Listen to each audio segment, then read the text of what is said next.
He considered that the previous owner might have thought the pipe was unsightly.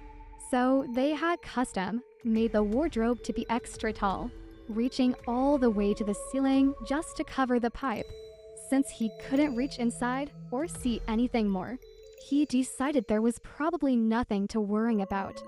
He didn't find anything else unusual in the room. He sat in another room, trying to calm down. I need to stay cool. I'm a grown man. There's no need to panic, he thought. He glanced at the clock and realized it was almost time to go to work. He quickly got ready and left, still feeling uneasy, but determined not to be late. 2 days passed without any more strange occurrences. Then one afternoon, a colleague from the HR department told him that the procedures related to the household registration quota had been completed. The next step was for him to visit the local police station to handle the remaining matters. He had previously reached out to an alumnus from his university who had good connections in Beijing. This alumnus had a friend who was a household registration officer at the police station, where Wang needed to go. Wang had asked his alumnus for help because he knew the officer's friend. Officer Su could assist with the household registration. He had even treated his alumnus to a meal to get in touch with Officer Su. They had arranged for Wang to visit the police station to complete the registration process. When Wang arrived at the station, Officer Su looked at the address where he planned to register his household and hesitated before asking, "I hope you don't mind me asking, but did you know about the history of this place before you bought the apartment?" Wang thought Officer Su was referring to the fire that had happened in the apartment. "Yes, I know. I didn't look into it in great detail, but I was aware that the apartment had been on fire. That's why the price was lower than the market value." "Officer Su, do you know more about the fire? How serious was it? Was the damage extensive?" Officer Su stared at him and said, "It seems the person who sold you the apartment didn't tell you the whole truth. He only mentioned the fire, but didn't tell you that someone died in that apartment, did he?" Wang's heart skipped a beat. "You mean it's a haunted apartment? I spent all that money on a haunted apartment." He quickly asked Officer Su to explain what had happened. The initial report for the apartment had been a fire emergency. The fire department had arrived quickly and managed to control the fire before it spread to the neighbors. However, when the firefighters entered the apartment, they found a woman hanging in the north room, which was used as a bedroom. She was wearing a nightgown and was already dead, her face unrecognizable due to the fire. Since it was a case of death, the fire department had to hand it over to the police.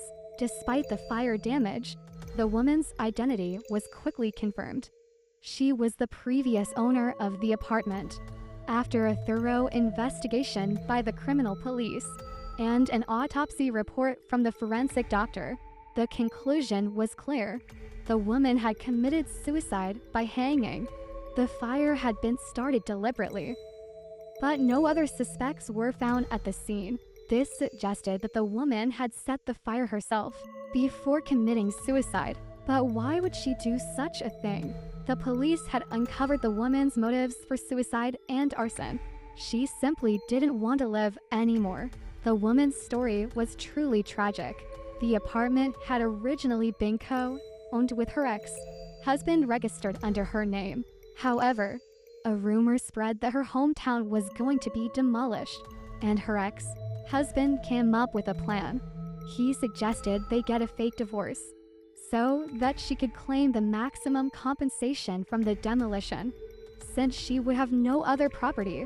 He proposed that she transfer the apartment to his name temporarily, making her officially property, less for the demolition process. Once the compensation was secured, they would remarry. Back then, the relevant policies were not as robust, and there were loopholes that some people exploited. As seen in media reports, the woman, trusting her husband, followed his advice. She divorced him and transferred the apartment to his name. But then, her ex-husband turned his back on her, insisting that their divorce was real and final, citing irreconcilable differences. For the woman, this was a devastating blow. By the time she realized the truth, it was too late. Legally, the divorce was a done deal and her protests were futile. To make matters worse, she later discovered that the demolition rumor was false. Her world came crashing down as she realized her ex-husband had orchestrated the entire thing to take her apartment. He had no intention of remarrying her and likely planned to sell the apartment for profit.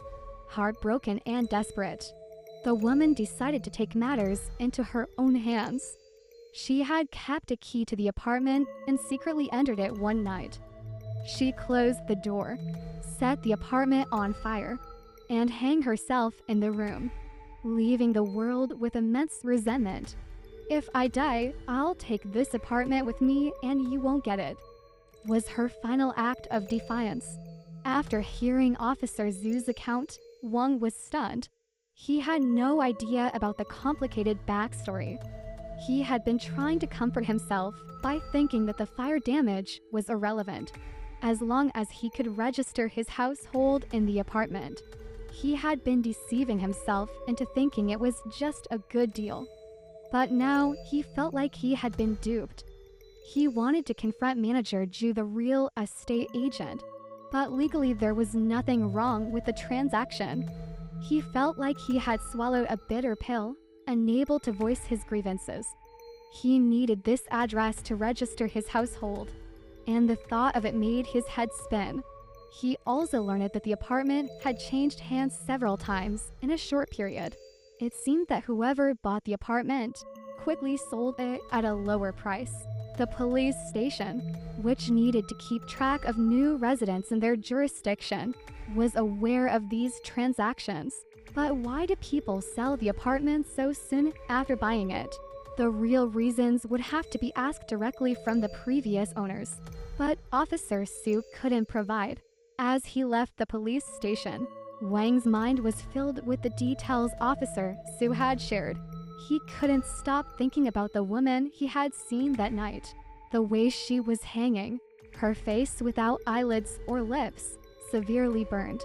It all pointed to the fact that she was the same woman who had committed suicide in the apartment. Could it be that her spirit had never left the room? Was that why the previous owners had sold the apartment so hastily? Feeling betrayed and desperate, he immediately called Manager Zhu and berated him. "You son of a gun. How could you sell me the apartment with such a big problem? You knew it had burned down and someone had hanged themselves." Wang was furious and immediately called Manager Zhu, berating him over the phone. "You son of a gun. You kept all these frequent transactions a secret from me. This is fraud. You're committing fraud. You have to give me an explanation or I'll sue you." Manager Zhu didn't hang up.